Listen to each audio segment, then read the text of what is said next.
Seguimos para um caso real, onde a tecnologia está a transformar a vida das pessoas. Convidamos Pedro Silva, CIO da Fundação Champalimau, para apresentar AI na saúde, o caso da Fundação Champalimau.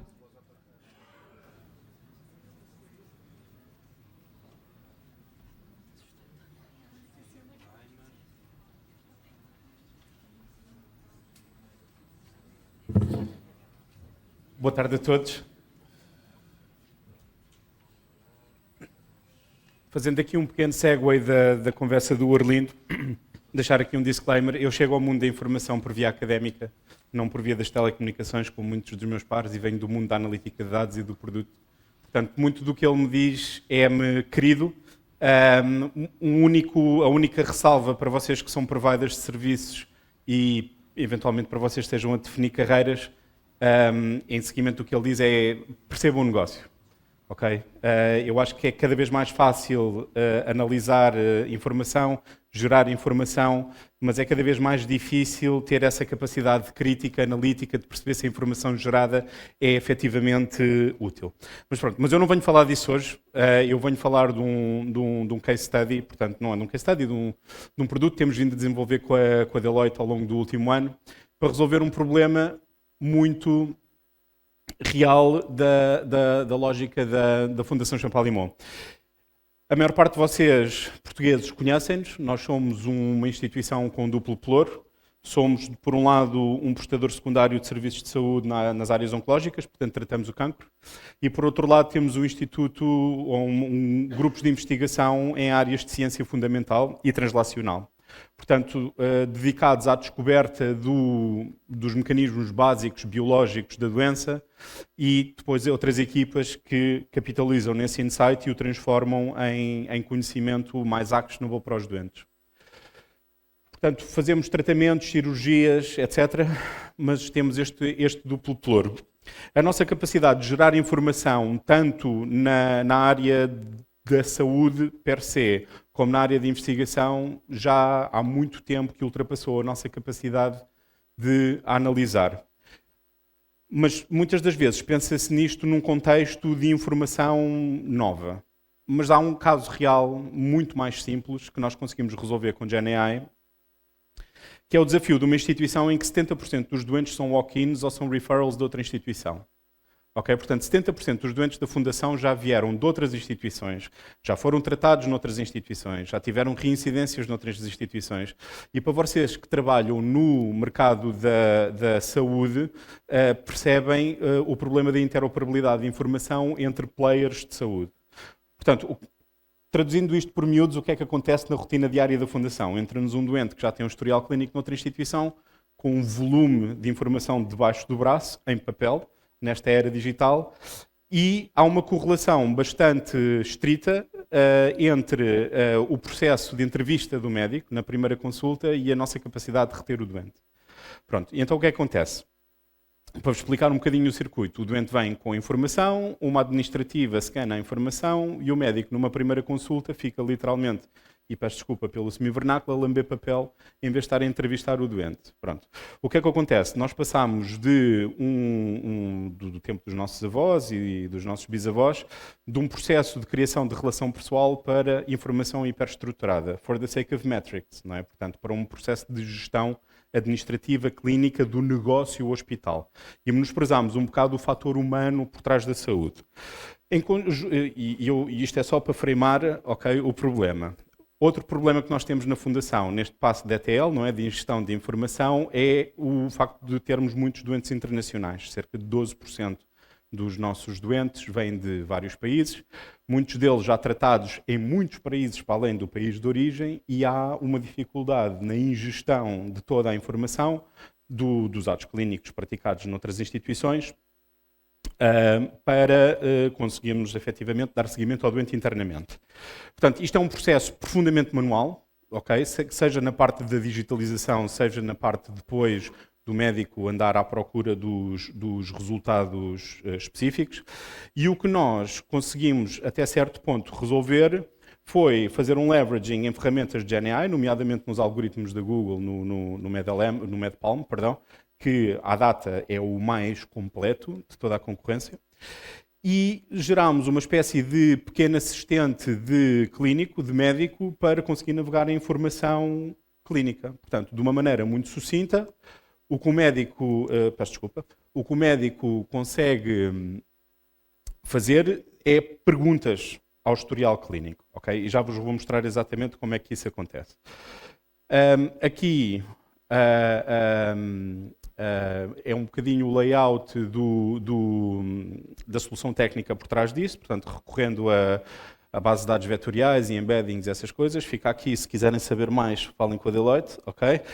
Eu sei como é que isto funciona, mas a solução não é minha, necessariamente, mas o use case é.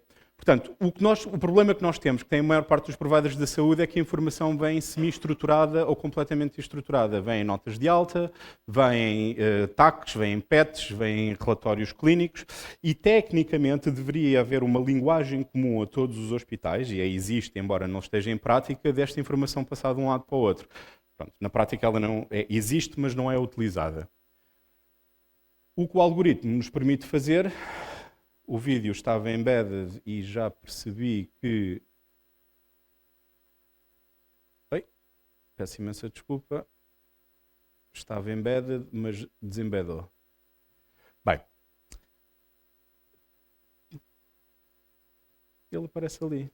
Há alguém na regi que me consiga ajudar? Fazerem um clique.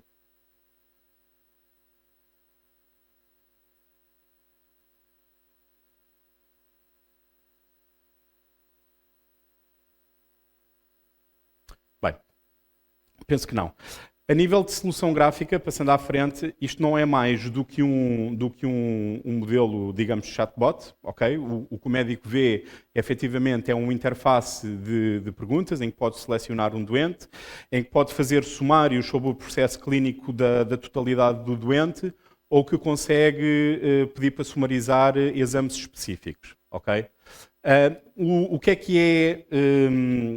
que é, digamos que disruptivo na approach? Portanto, é que nós temos uma filosofia do Doctor in the Loop, ok? Por natureza, a comunidade médica é bestialmente conservadora, seja na adoção de ferramentas novas, por medo, por desconhecimento da tecnologia, não é? São constantemente vidas que estão em jogo. Portanto, há sempre uma desconfiança de tudo o que seja informação processada de maneira automática. A solução aqui é pensada de modo a que haja a cada pergunta um passo de validação automática de parte do médico, portanto, em que a informação não seja tida at face value, e que o médico possa efetivamente validar e em closed loop, treinar o próprio output do modelo para lhe dar respostas constantemente mais fidedignas. Ok? Portanto, de uma maneira prática, podíamos pedir ao historial clínico, dê-me os últimos 3 valores de glicémia deste doente, por ordem cronológica. E o que o algoritmo faria era providenciar os valores extraídos da documentação e, ao mesmo tempo, providenciar os links para onde essa documentação, para onde essa informação está guardada, para o médico poder fazer a sua diligência. A nível de produtividade, isto resulta no quê? Pronto, o nosso objetivo, e era um bocadinho a história que eu contava anteriormente, não é necessariamente fazer mais consultas, ok? Embora tenhamos ganhos em primeiras consultas, na ordem dos 25%, para doentes mais complexos, seja com historial clínico longo, seja para historial multilíngua, esse tipo de approaches. O nosso objetivo, de certo modo, é alavancar-nos na tecnologia para rehumanizar os cuidados de saúde.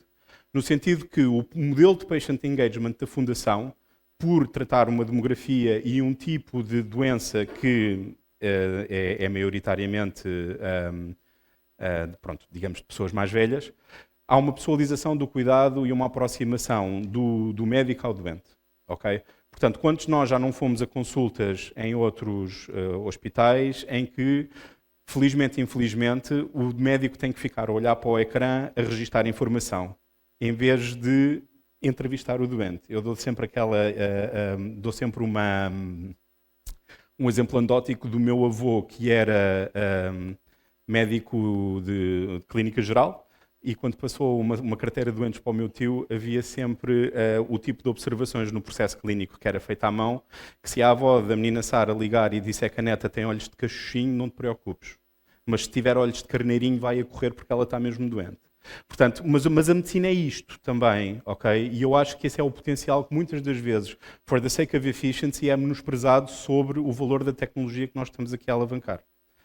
Obviamente que no processo, portanto, isto vai resultar em ganhos a nível de tempo, embora este não seja a nossa primeira approach, mas também vai renovar um bocadinho a relação entre médico e paciente. Obviamente que também vai permitir ao médico uma precisão maior na ingestão de informação e, posteriormente, esperamos, na organização da estruturação dessa mesma informação para dentro do processo clínico.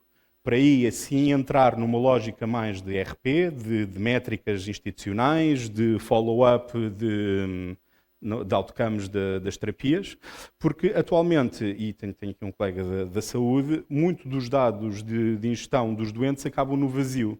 Nunca fazem parte do processo clínico das instituições. Okay? E isto é verdade para nós privados, é verdade para muitos do Estado. Portanto, o poder longitudinal de iterar de gerar terapias, conhecimento, etc., sobre o histórico de informação do doente é menosprezado. Okay? E o objetivo aqui é começar a acabar com isso também e começa com esta approach. Obviamente, pronto, quanto melhor a gestão de informação, também à partida esperamos que sejam as melhores as decisões do médico e os outcomes do doente. Com isso, não tenho muito mais para vos dizer. Peço desculpa ao vídeo não ter funcionado, porque poderiam ter visto a solução em tempo real. E se quiserem fazer alguma pergunta, estou ao vosso dispor. Obrigado.